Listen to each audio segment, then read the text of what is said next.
এক গ্রামে রনি আর সোহেল নামে দুই বন্ধু থাকত। দুজনেই খুব ভালো বন্ধু, কিন্তু একেবারে ভিন্ন স্বভাবের। রনি ছিল বুদ্ধিমান ও চিন্তাশীল, আর সোহেল ছিল একটু বেশি অলস ও ভোজনরসিক। একদিন তারা সিদ্ধান্ত নিল পাশের জঙ্গলে ঘুরতে যাবে। গ্রাম থেকে একটু দূরে সেই জঙ্গল ছিল রহস্যময়ী ও সুন্দর, কিন্তু সবাই বলত সেখানে এক বৃদ্ধ সাধু থাকেন, যিনি নানা ধাঁধার মাধ্যমে মানুষের বুদ্ধি পরীক্ষা করেন। সোহেল হেসে বলল, কি হবে এসব ধাঁধার, পেট পুড়ে খাওয়া থাকলেই তো সব ঠিক। রনি বলল, ধাঁধা মানেই শেখার সুযোগ, চলো দেখি কি হয়।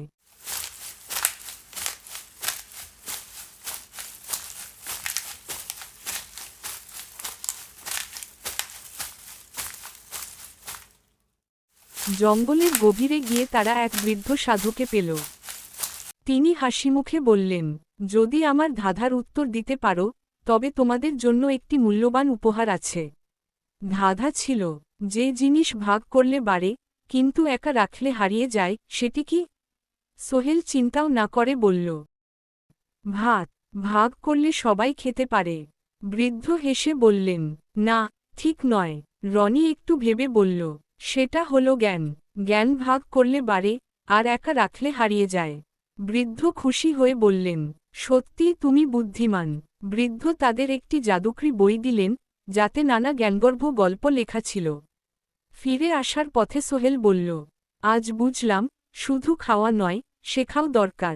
রনি হেসে বলল, সত্যি, জ্ঞানী হল আসল শক্তি। এভাবেই দুই বন্ধু একটা মূল্যবান শিক্ষা পেল, বুদ্ধি আর জ্ঞানী জীবনের সেরা সম্পদ। বিকেল গড়িয়ে সন্ধ্যা আসতে চলেছে। গায়ের মানুষ কাজ সেরে ঘরে ফিরছে। নদীর ধারে ছোট্ট কুঁড়ে ঘরটায় বসে কিশোরী মেঘলা আপন মনে কিছু লিখছে। সে খুব স্বপ্নবিলাসী। গ্রামের চেনা পরিবেশ ছেড়ে দূরের শহরে গিয়ে লেখক হওয়ার ইচ্ছা তার, কিন্তু মা বাবার অভাবের সংসারে এই স্বপ্ন শুধু কাগজেই সীমাবদ্ধ। আজ মেঘলার মনটা একটু বেশি খারাপ। তার স্কুলের বন্ধুরা বেশিরভাগই পড়াশোনার জন্য শহরে চলে গেছে। একমাত্র বন্ধু বলতে নদীর ধারের গাছপালা আর স্রোতের সব। কাগজে কলম চালিয়ে সে নিজের কল্পনার রাজ্য তৈরি করে। তার লেখাগুলোতে থাকে নায়কের গল্প, মুক্তির স্বপ্ন আর অসীম সাহসিকতা। এমন সময় তার পাশে এসে দালাল গ্রামের বিয়ের দোকানের মালিক রমেশ কাকা। মেঘলার লেখা দেখে বললেন, তোর লেখা খুব সুন্দর হয় রে। এগুলো যদি ঠিকমতো প্রকাশ পেত, তুই অনেক বড় হতে পারতিস। মেঘলা লজ্জা পেয়ে মাথা নিচু করল। রমেশ কাকা হাসলেন। তারপর বললেন, শুন মেঘলা, শহর থেকে এক লেখক আসছেন কাল। তুই তোর লেখাগুলো নিয়ে তার সঙ্গে দেখা করবি। আমি ব্যবস্থা কর।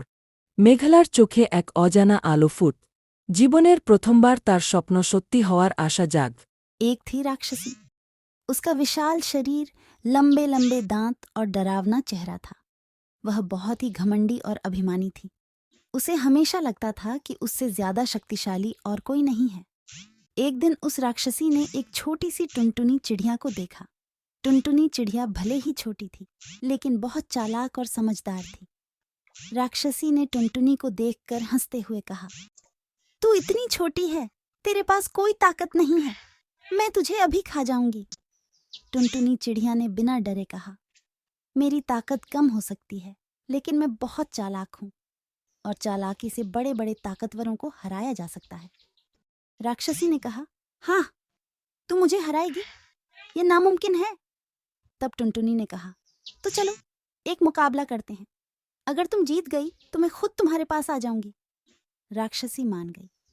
टुनटुनी ने कहा, हमारा मुकाबला यह होगा कि कौन इस जंगल के पार सबसे पहले पहुंचता है। राक्षसी खुश होकर तैयार हो गई। टुनटुनी ने एक चालाकी का सहारा लिया। उसने कहा, तुम दौड़ो और मैं उड़ जाऊंगी, हम देखेंगे कि कौन पहले पहुंचता है।